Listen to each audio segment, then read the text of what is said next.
ایک ایسا نبی جن کی وفات کے بعد یہودیوں پر سب سے بڑا عذاب نازل ہوا۔ ایک ایسا نبی جنہیں اللہ نے قرآن میں اپنی روح قرار دیا۔ ایک ایسا نبی جن کے نام پر دنیا کا سب سے بڑا مذہب قائم ہوا۔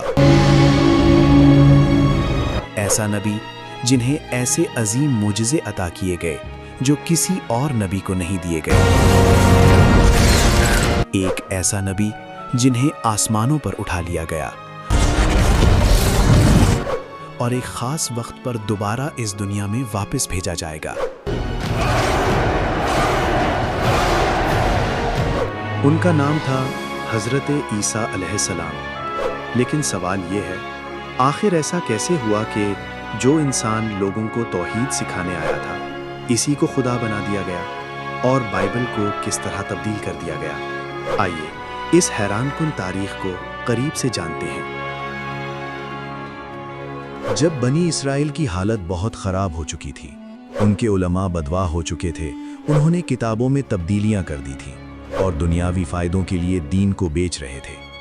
انہوں نے پورے دین کو اپنی مرضی کے مطابق بدل دیا تھا۔ اوپر سے اس وقت فلسطین پر رومی سلطنت کی حکومت تھی جو یہودیوں پر بہت ظلم کرتی تھی۔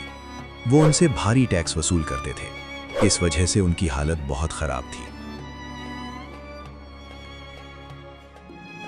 لیکن ان کی کتابوں میں ایک مسیحا کے آنے کا ذکر تھا جو انہیں اس ظلم سے نجات دلائے گا۔ اسی وجہ سے یہودی اس مسیحا کے انتظار میں رہنے لگے۔ وہ سمجھتے تھے کہ یہ مسیحا ایک طاقتور بادشاہ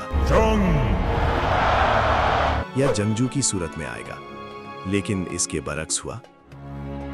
ایک دن ایک پاک دامن اور نیک عورت کے پاس حضرت جبرائیل علیہ السلام ایک خوبصورت انسان کی شکل میں آئے۔ اس عورت کا نام تھا سیدہ مریم علیہ السلام، جو حضرت زکریا علیہ السلام کی پرورش میں بڑی ہوئی تھیں۔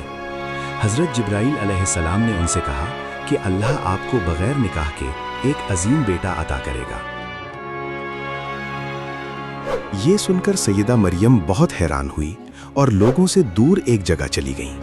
جب انہیں شدید درد محسوس ہوا تو وہ ایک کھجور کے درخت کے پاس چلی گئیں اور کہنے لگیں، کاش اس سے پہلے ہی مجھے موت آ جاتی۔ لیکن اسی وقت غیب سے آواز آئی کہ غم نہ کرو۔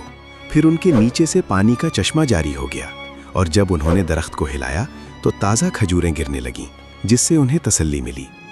اس کے بعد ایک دن حضرت عیسیٰ علیہ السلام کی ولادت ہوئی۔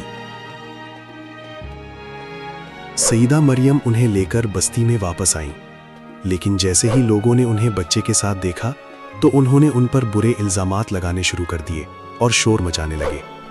یہ دیکھ کر سیدہ مریم پریشان ہو گئیں۔ اسی وقت اللہ کی طرف سے ایک معجزہ ہوا۔ ان کی گود میں موجود بچہ بولنے لگا۔ یہ سن کر سب لوگ خاموش ہو گئے اور حیران رہ گئے۔ اس طرح سیدہ مریم کی پاک دامنی ثابت ہو گئی۔ اس کے بعد سیدہ مریم نے حضرت عیسیٰ علیہ السلام کی پرورش کی۔ وہ بچپن سے ہی نہایت نیک اور سادہ مزاج تھے، کم کھاتے تھے، سادہ لباس پہنتے تھے اور زیادہ وقت عبادت میں گزارتے تھے۔ وہ مٹی کے پرندے بناتے اور اللہ کے حکم سے انہیں زندہ کر دیتے تھے۔ ان کے پاس اتنا علم تھا کہ صرف 12 سال کی عمر میں ہی وہ اس زمانے کے بڑے علماء کے ساتھ ایسی گفتگو کرتے کہ وہ حیران رہ جاتے۔ اللہ نے انہیں کئی معجزے عطا کیے تھے۔ جب حضرت عیسیٰ علیہ السلام بڑے ہوئے تو انہوں نے اللہ کا پیغام لوگوں تک پہنچانا شروع کیا۔ وہ لوگوں کو توحید کی تعلیم دینے لگے اور حضرت موسیٰ علیہ السلام کے قوانین کی طرف بلانے لگے، جنہیں اس وقت کے مذہبی پیشواؤں نے بدل دیا تھا۔ جب لوگ ان کی نبوت پر شک کرتے تو وہ معجزے دکھاتے۔ وہ اللہ کے حکم سے اندھوں کو بینا کر دیتے اور مردوں کو زندہ کر دیتے۔ وہ مٹی کے پرندے بناتے اور ان میں پھونک مارتے تو وہ اڑنے لگتے۔ یہاں تک کہ وہ لوگوں کو یہ بھی بتا دیتے تھے کہ انہوں نے کیا کھایا ہے اور اپنے گھروں میں کیا ذخیرہ کر رکھا ہے۔ ایک مرتبہ کچھ لوگوں نے کہا کہ اگر آپ سچے ہیں تو ہمارے لیے آسمان سے کھانا اتار دیں۔ تب اللہ نے ان کے لیے آسمان سے ایک عظیم دسترخوان نازل کیا اور فرمایا کہ اگر اس کے بعد بھی تم حق سے منہ موڑو گے تو تمہیں سخت عذاب دیا جائے گا۔ جب اس زمانے کے مذہبی پیشواؤں نے یہ سب دیکھا تو انہیں خوف ہوا